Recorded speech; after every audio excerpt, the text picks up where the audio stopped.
야, 이 녀석아, 여기서 뭐 하는 거야? 차가운 겨울바람이 휘몰아치는 새벽, 낡은 대문 앞에 웅크린 작은 생명체가 있었습니다. 흙투성이 털, 갈비뼈가 드러난 옆구리, 그리고 애처롭게 떨리는 다리. 할아버지는 한참을 내려다보다가 고개를 저었습니다. 즉, 갈 데가 없으면 읍내라도 가야지. 왜 하필 이 외딴 집 앞이야? 나 하나 먹고 살기도 힘든데. 그런데 말입니다, 여러분. 그날 밤 할아버지는 결국 그 강아지에게 아랫목을 내어주고 말았거든요. 그저 하룻밤 재워주려 했던 이 선택이 홀로 죽음을 기다리던 할아버지의 인생을 어떻게 바꿔놓았을까요?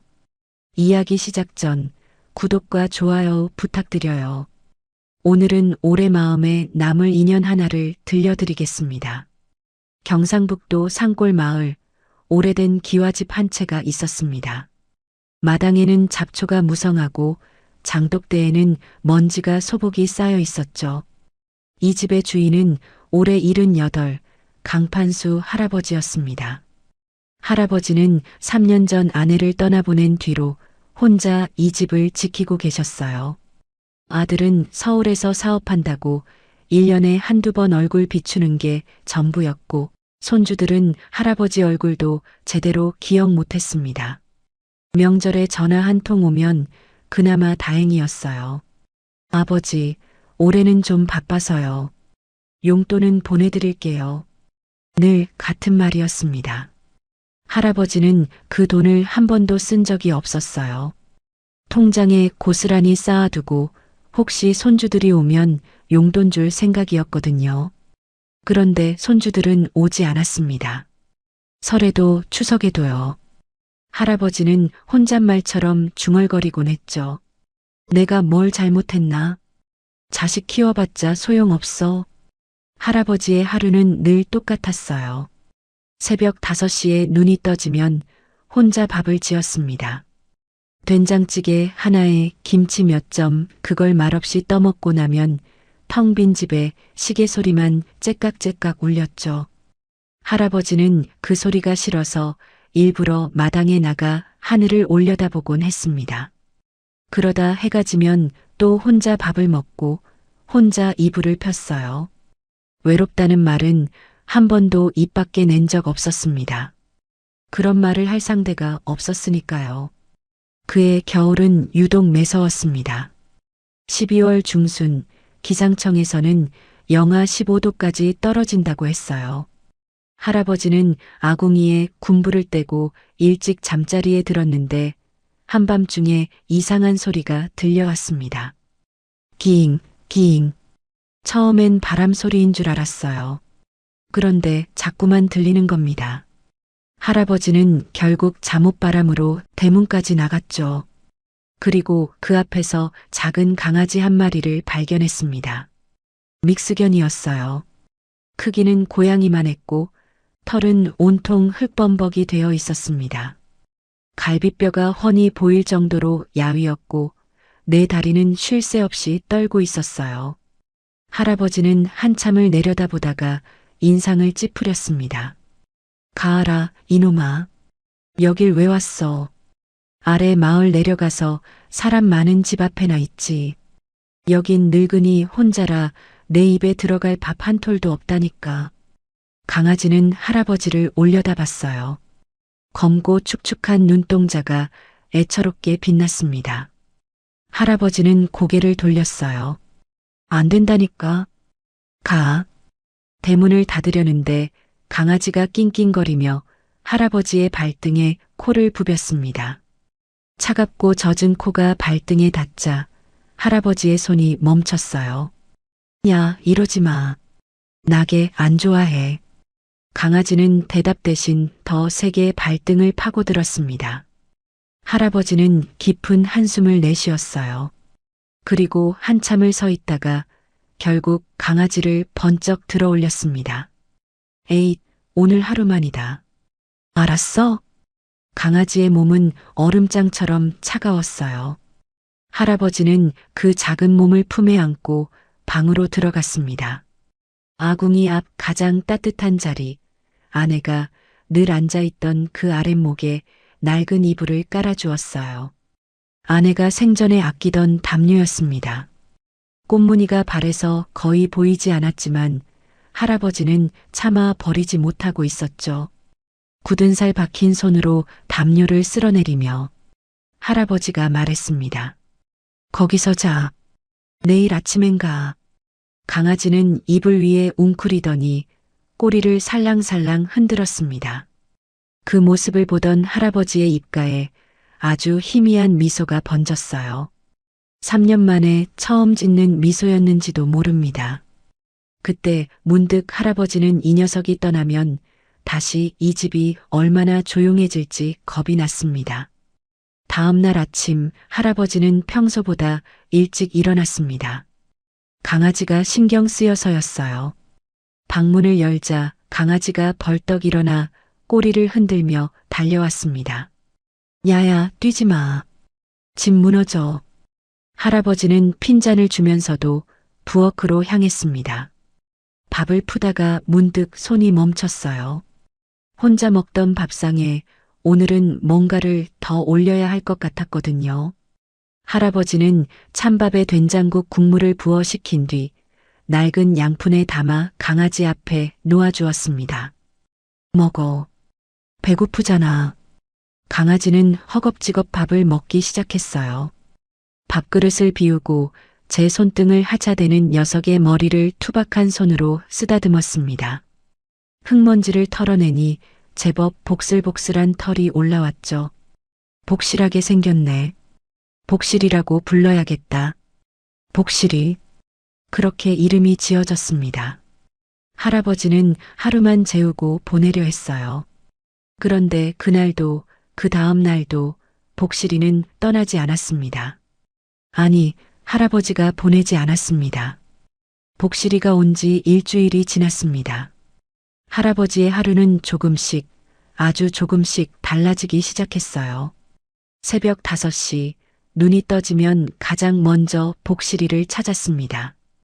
아랫목에서 동그랗게 웅크린 녀석이 꼬리를 흔들며 일어나면 할아버지는 자신도 모르게 잘 잤어? 하고 물었죠. 3년 동안 아무에게도 하지 않았던 아침 인사였습니다. 밥상도 달라졌어요.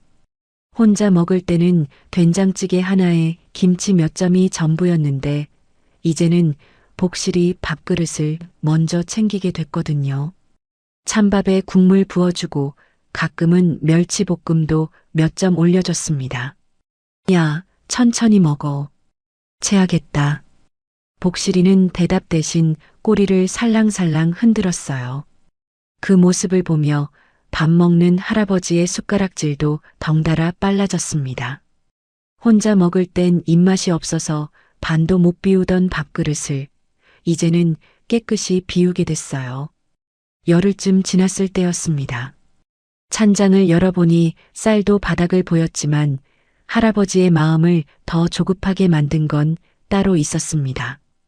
며칠 전부터 복실이가 밥을 깨끗이 비우지 않는 것 같았거든요. 야, 된장국에 밥 말아주는 게 질렸냐? 이 녀석이 배가 불렀구먼. 투덜거렸지만 할아버지는 알고 있었습니다. 믹스견이라도 맨밥만 먹이는 게 못내 미안했죠. 할아버지는 장롱 깊숙이 넣어둔 비상금 봉투를 꺼냈습니다. 손주들 오면 주려고 모아둔 돈이었지만 오늘은 복실이를 위해 써야겠다고 마음먹었죠. 복실아, 오늘 읍내 가서 너 맛있는 거 사올게. 대문을 나서려는데 복실이가 낑낑거리며 따라왔습니다. 할아버지는 고개를 저었어요. 안 돼. 넌 집 지키고 있어.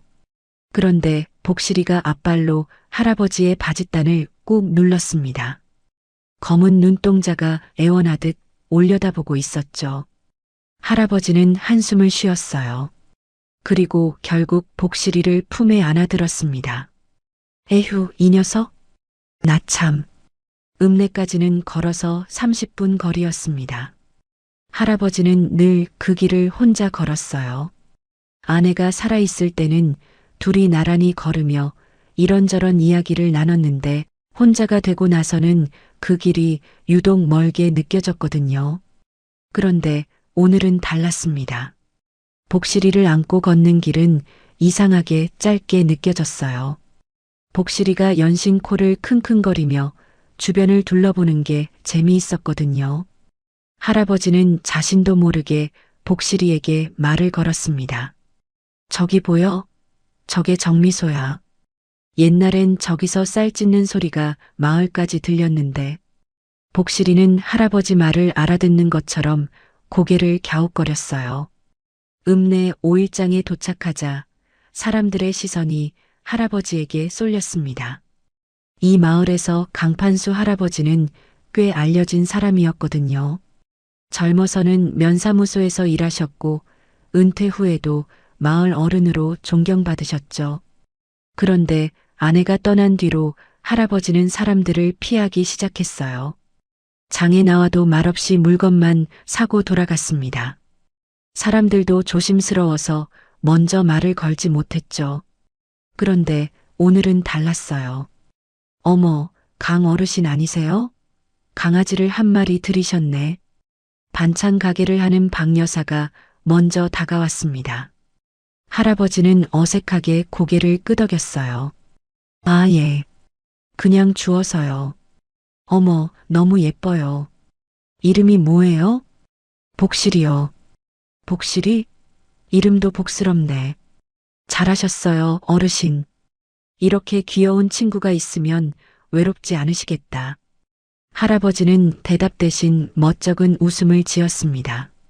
그런데 이상했어요. 박 여사와 이야기하는 동안 할아버지의 가슴 한쪽이 따뜻해지는 것 같았거든요. 쌀가게로 향하는 길에도 마을 사람들이 말을 걸어왔습니다. 강 노인장, 오랜만이시네. 강아지가 잘생겼구먼. 할아버지, 그 강아지 데리고 우리 가게도 들르세요. 깨 간식 새로 들여놨어요. 할아버지는 어색하게 인사를 받으며 걸었습니다. 3년 만에 처음으로 이렇게 많은 사람과 이야기를 나눴어요. 복실이는 그 사이에서 꼬리를 흔들며 사람들의 손길을 받았죠. 쌀 한 포대를 사서 돌아오는 길, 할아버지는 문득 깨달았습니다. 사람들이 자신을 피한 게 아니었어요. 자신이 사람들을 피하고 있었던 거였죠. 아내가 떠난 뒤 할아버지는 스스로 문을 닫아버렸던 겁니다. 그런데 복실이가 그 문을 살짝 열어준 것 같았어요. 집에 돌아오자 해가 뉘엿뉘엿 지고 있었습니다. 할아버지는 복실이를 마당에 내려놓고 쌀을 부엌에 들여놨어요. 그리고 밥을 지으면서 혼잣말을 했습니다. 오늘 꽤 걸었네. 복실아, 너 힘들지? 복실이는 마당에서 뛰어다니며 꼬리를 흔들었습니다. 지친 기색이라곤 없었죠. 할아버지는 그 모습을 보며 피식 웃었어요. 그날 저녁 할아버지는 오랜만에 밥 2공기를 비웠습니다. 복실이도 양푼 가득 담아준 밥을 깨끗이 먹었죠. 야, 너 때문에 쌀이 금방 떨어지겠다. 투덜거리면서도 할아버지의 목소리엔 웃음이 묻어 있었습니다. 이불을 펴고 누우려는데 복실이가 슬금슬금 다가와 할아버지 옆에 웅크렸어요. 할아버지는 복실이를 밀어내려다가 그냥 두기로 했습니다. 작은 체온이 옆구리에 닿자 이상하게 마음이 편안해졌거든요. 잘 자라, 복실아. 3년 만에 처음으로 할아버지는 누군가에게 잘 자라고 인사했습니다. 그때는 몰랐습니다. 이 평온한 시간이 오래가지 않을 거라는 걸요. 그리고 그날 밤 할아버지는 오랜만에 꿈도 꾸지 않고 깊이 잠들었어요. 복실이가 온 지 한 달이 지났습니다. 할아버지의 얼굴에는 부쩍 웃음이 늘었어요. 마을 사람들도 강노인 요즘 안색이 좋아 보인다며 반가워했죠. 그런데 이상하게 요즘 들어 자꾸 눈앞이 핑 돌았습니다. 처음엔 대수롭지 않게 여겼어요. 나이가 들면 그런 거라고 잠을 좀 더 자면 나아지겠거니 했죠. 하지만 증상은 점점 잦아졌습니다. 어느 날 아침이었어요. 할아버지는 부엌에서 된장국을 끓이다가 갑자기 손에 힘이 풀렸습니다. 쨍그랑. 아내가 생전에 아끼던 국그릇이 바닥에 떨어져 산산조각이 났어요. 할아버지는 파편을 치우려다가 그 자리에 주저앉고 말았습니다. 다리에 힘이 없었거든요. 그때 복실이가 달려왔어요. 평소와 다른 소리였습니다. 낑낑거리며 우는 것도 아니고 신나서 짖는 것도 아니었어요. 마치 울부짖는 것 같았습니다. 할아버지의 손등을 연신 핥으며 바짓단을 물고 잡아당겼죠. 야야, 괜찮아. 할아버지 괜찮다니까. 할아버지는 복실이를 안심시키려 머리를 쓰다듬었습니다. 하지만 손끝이 떨리는 건 숨길 수 없었어요. 복실이는 그날 하루 종일 할아버지 곁을 떠나지 않았습니다. 마당에 나가자고 해도 안 나갔어요. 아랫목에 앉은 할아버지의 무릎 위에 턱을 괴고 검은 눈동자로 할아버지를 올려다보기만 했죠. 마치 할아버지 몸속에 숨은 병마를 알고 있다는 듯이요. 며칠 뒤 할아버지는 큰 마음을 먹고 아들에게 전화를 걸었습니다. 신호음이 길게 울렸습니다. 한참 만에 아들이 받았죠. 여보세요. 아, 민재야. 나다. 아버지, 무슨 일이세요? 할아버지는 잠시 말을 멈췄습니다. 뭐라고 해야 할지 몰랐어요. 아프다고 하면 걱정할까봐, 그렇다고 아무 말 없이 끊기엔 목소리가 듣고 싶었거든요. 아니, 그냥, 바쁘냐? 목소리 좀 듣고 싶어서. 전화기 너머로 한숨소리가 들렸습니다. 아버지, 저 지금 중요한 회의 중이에요. 용돈 보내드렸잖아요. 급한 일 아니면 나중에 전화하세요. 아, 그래. 바쁘구나. 알았어. 네, 끊을게요. 통화는 30초도 채 되지 않았습니다. 할아버지는 한참 동안 꺼진 화면을 내려다봤어요. 손주들은 어떻게 지내는지, 며느리는 건강한지 묻고 싶은 게 많았는데 한마디도 못했습니다. 그래, 바쁘면 어쩔 수 없지. 할아버지는 혼잣말을 하며 전화기를 내려놓았습니다. 그때 복실이가 다가와 할아버지의 손등에 코를 부볐어요. 축축하고 따뜻한 코였습니다. 할아버지는 복실이의 머리를 쓰다듬으며 쓸쓸하게 웃었어요. 너라도 있어서 다행이다, 복실아. 그날 밤부터 눈이 내리기 시작했습니다. 처음엔 한방눈이 예쁘게 내리나 싶었는데 밤이 깊어지자 폭설로 변했어요.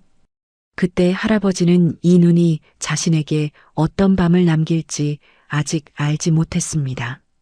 라디오에서는 기록적인 한파와 폭설을 예고했습니다. 마을과 읍내를 잇는 길이 끊길 수도 있다고 했죠. 할아버지는 아궁이에 군불을 떼고 복실이와 함께 방에 들어 앉았습니다. 바람이 창문을 흔들 때마다 복실이가 귀를 쫑긋 세웠어요. 무섭냐? 괜찮아. 이 집이 얼마나 튼튼한데. 할아버지는 복실이를 안심시켰지만 가슴 한쪽이 이상하게 답답했습니다. 체한 것 같기도 하고 무언가 짓누르는 것 같기도 했어요. 가슴이 왜 이렇게 답답하냐? 할아버지는 가슴을 문지르며 일어섰습니다. 복실이 저녁밥을 아직 안 줬거든요. 부엌으로 향하는 발걸음이 무거웠습니다. 머리가 어지럽고 눈앞이 흐릿해졌어요.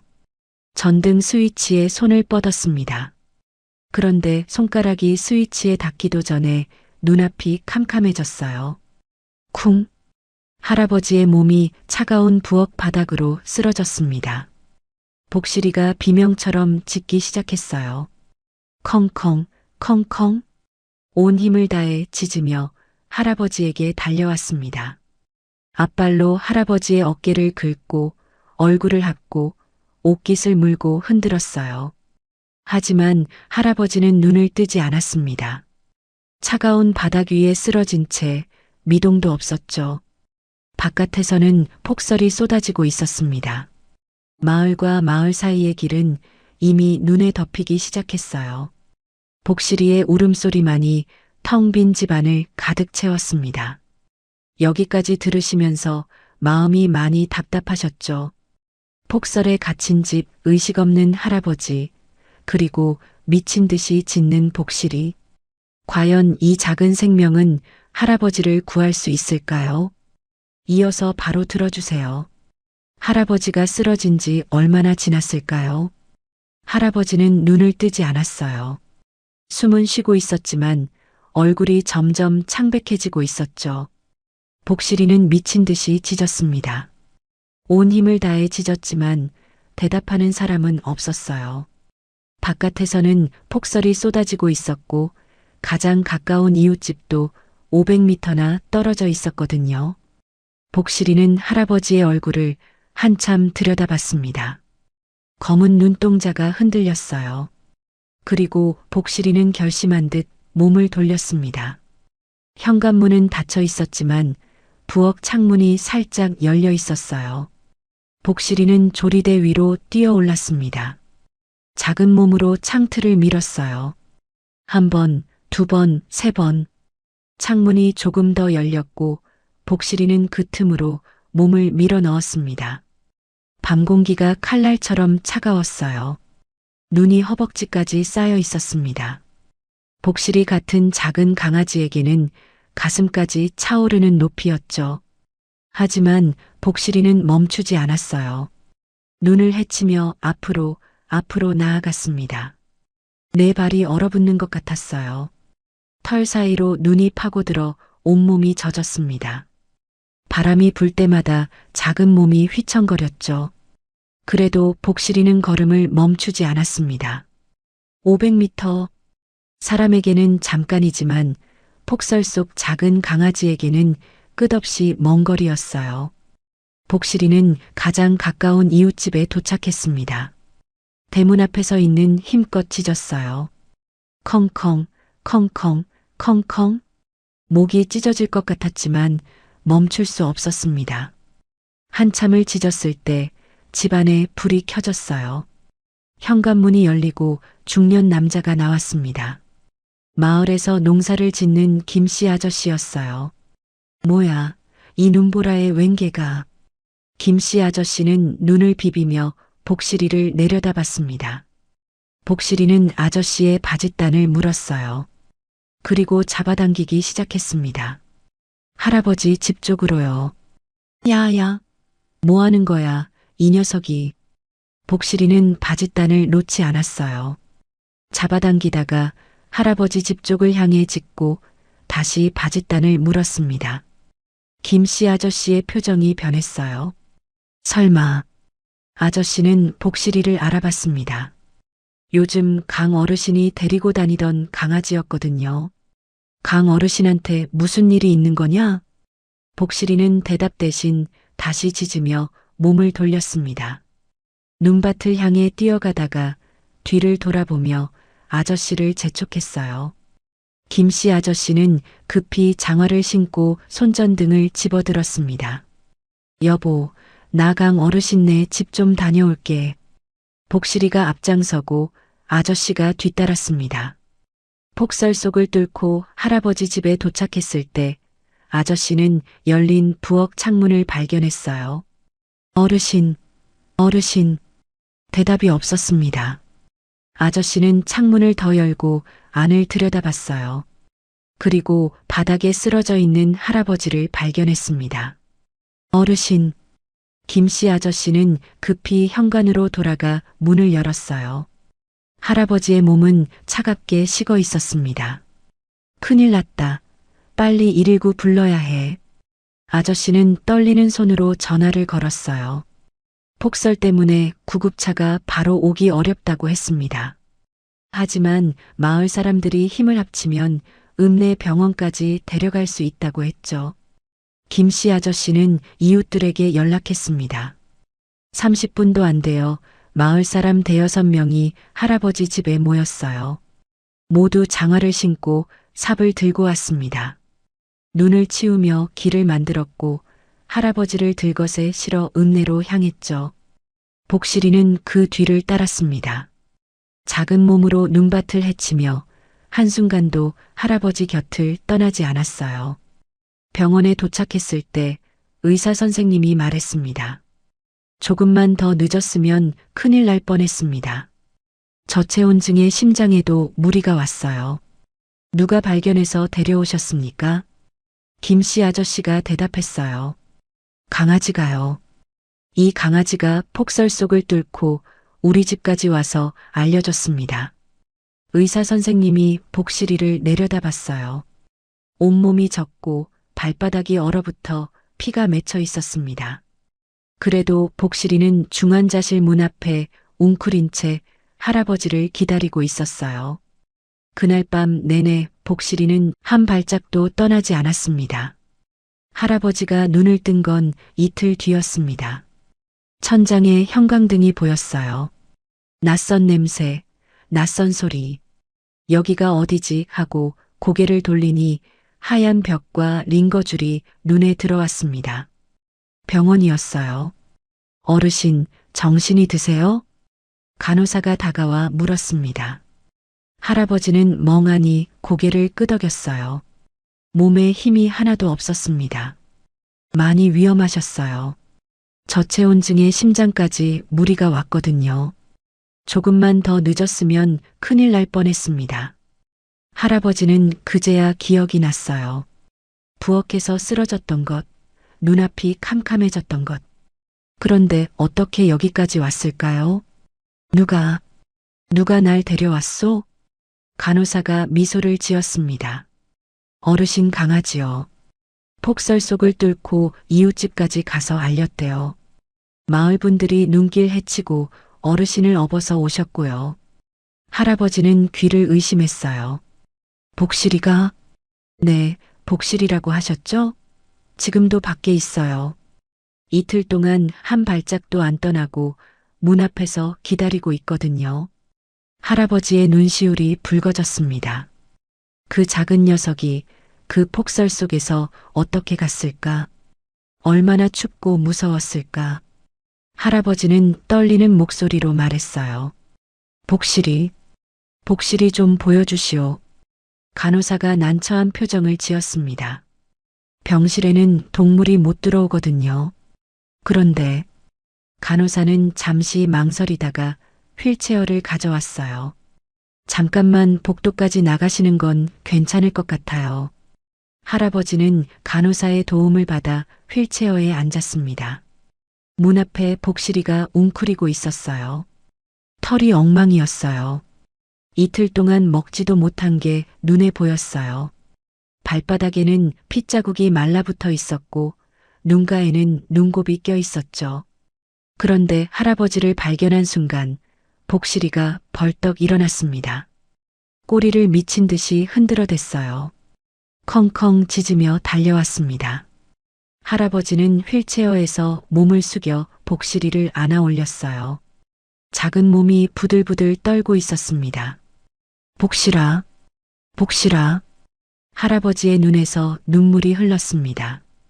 80평생 눈물 한 번 안 보이던 사람이었어요. 아내 장례식에서도 자식들에게 서운할 때도 혼자 밥 먹을 때도 울지 않았습니다. 그런데 이 작은 녀석 앞에서는 눈물이 멈추지 않았어요. 고맙다. 고마워. 복실이는 대답 대신 할아버지의 볼을 하찼습니다. 짠 눈물을 닦아주듯이요. 그때 복도 끝에서 급한 발소리가 들려왔습니다. 아버지, 아들 민재였어요. 양복 차림에 코트를 걸치고 헐레벌떡 뛰어왔습니다. 아버지, 괜찮으세요? 연락받고 바로 왔어요. 할아버지는 아들을 올려다봤습니다. 이틀이 지나서야 온 거였어요. 폭설이 그쳤고 길이 뚫린 뒤에야 왔죠. 그래, 왔구나. 할아버지의 목소리는 담담했습니다.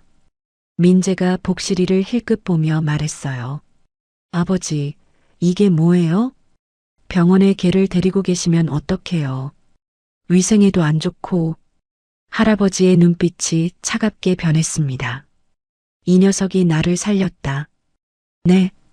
폭설 속을 뚫고 사람 불러온 게 이 녀석이야. 내가 전화 끊고 용돈이나 보내면 된다고 했을 때 나는 부엌 바닥에서 죽어가고 있었어. 민재의 얼굴이 굳어졌습니다. 아버지, 제가 어떻게 알았겠어요. 말씀을 하셔야죠. 말을 했어. 목소리 듣고 싶다고. 근데 넌 바쁘다고 끊었잖아. 민재가 입을 다물었습니다. 할아버지는 더 이상 아들을 보지 않았어요. 대신 품에 안긴 복실이의 머리를 쓰다듬었습니다. 이 녀석은 말 한마디 못하면서도 내가 쓰러진 걸 알았어. 눈보라 속을 뚫고 사람을 불러왔고 발바닥이 다 찢어지도록 뛰었어. 할아버지의 목소리가 떨렸습니다. 근데 넌 전화 한 통 받기도 귀찮았지. 민재는 아무 말도 하지 못했어요. 할아버지는 복실이를 꼭 안은 채 병실로 돌아갔습니다. 아들은 복도에 선 채로 한참을 서 있었죠. 그날 밤 할아버지는 병실 창문으로 달을 바라봤습니다.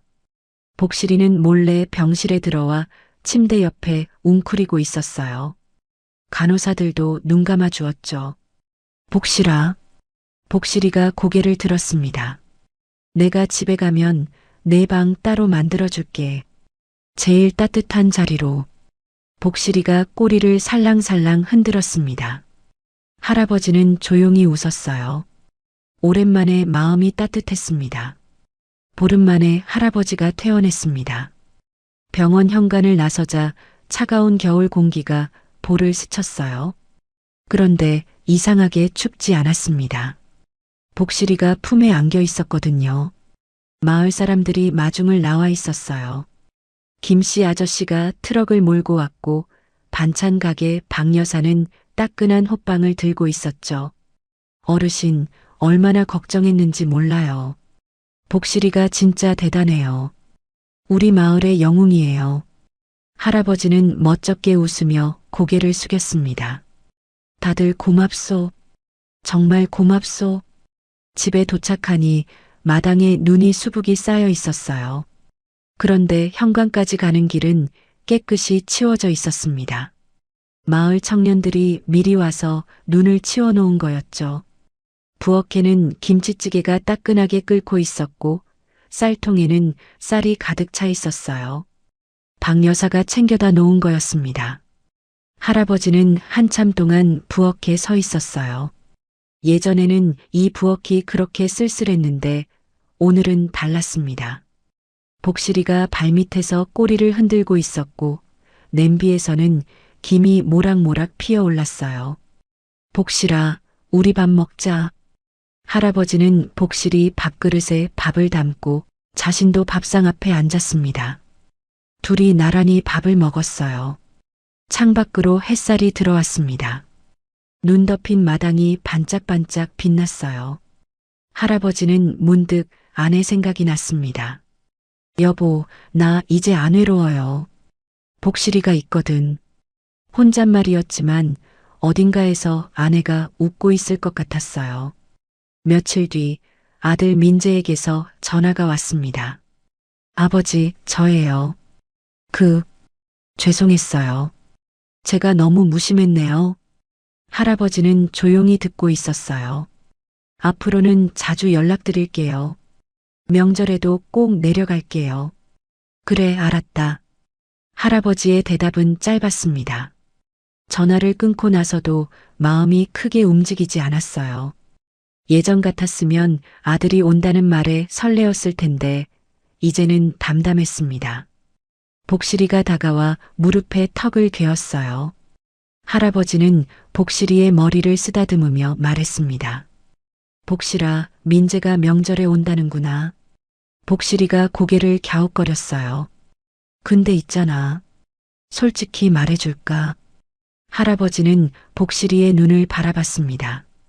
내가 내 아들보다 낫다. 복실이가 꼬리를 흔들었어요. 마치 알아듣는 것처럼요. 할아버지는 피식 웃었습니다. 그래, 내가 내 아들이다. 내 새끼.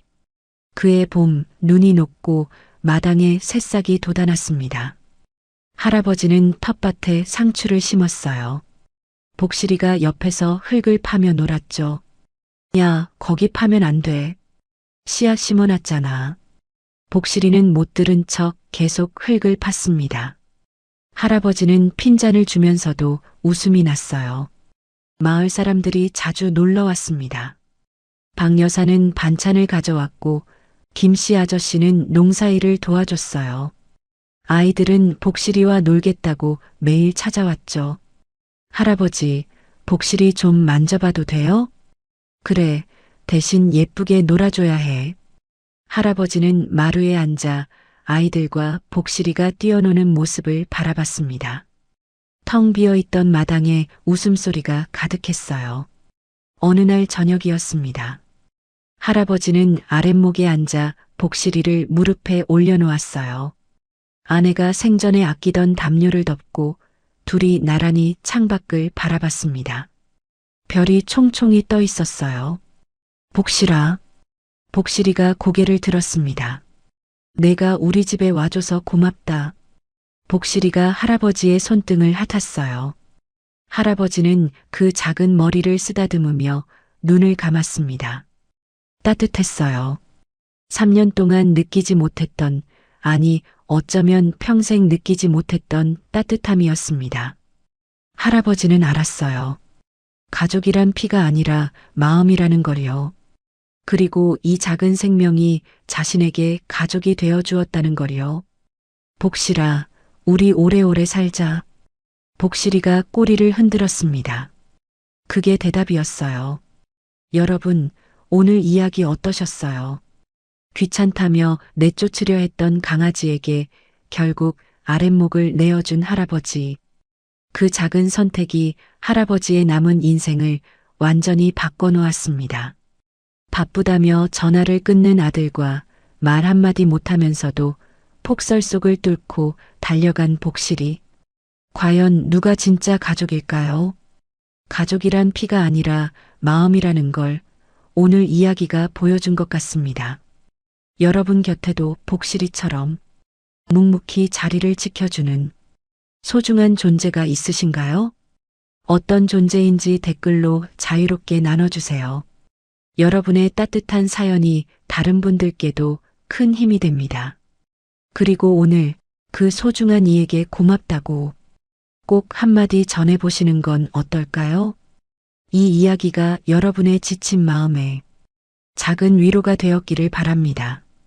오늘 이야기가 마음에 남으셨다면 구독과 좋아요로 응원해주세요. 끝까지 함께 해주셔서 진심으로 감사드립니다.